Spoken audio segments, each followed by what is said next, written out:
From the director of Buried, Red Lights. This film stars Cillian Murphy, Sigourney Weaver, Robert De Niro, and Elizabeth Olsen. The plot focuses around a physicist and a university psychology professor, and they both specialize in calling bullshit pretty much on any and all supernatural phenomena. And when Simon Silver, a psychic who has been retired for 30 years, comes back, Cillian Murphy makes it his goal to prove that he is a fake. Proving Robert De Niro is a fake.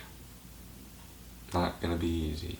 It was given a limited release in the United States on July 13th, and due to whatever it was at the time, I don't know what, I didn't get to see it. It was in one of the theaters that I go to for a week, and when that happens, you really don't have much of a choice. You either have to see it then or just wait. I've only seen one review for this film, and the person who reviewed it gave it an F. So as you can imagine, my expectations were, pretty low. But in the end, I actually found myself enjoying it from start to finish. Go figure. And while it isn't a great film by any means, it was able to keep my interest, and believe it or not, it actually didn't feel as long as it was. That rarely happens. Performance-wise, nobody really stands out besides Murphy, who admittedly is not doing his best work here, but he is fun to watch and does bring something to the role. There were 2 times where I jumped. They were both jump scares, so besides that, there weren't really any solid scares. They were just failed attempts, pretty much. If you are a huge horror buff, which I'm sure some of you out there are,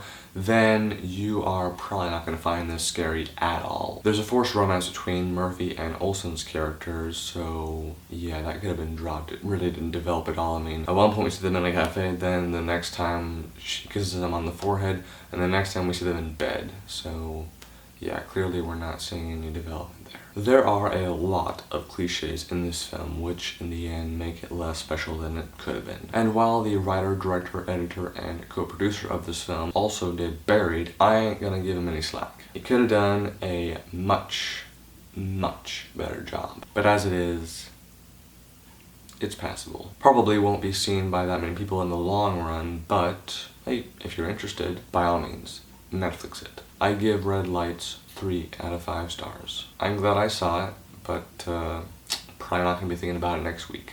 Thanks for watching.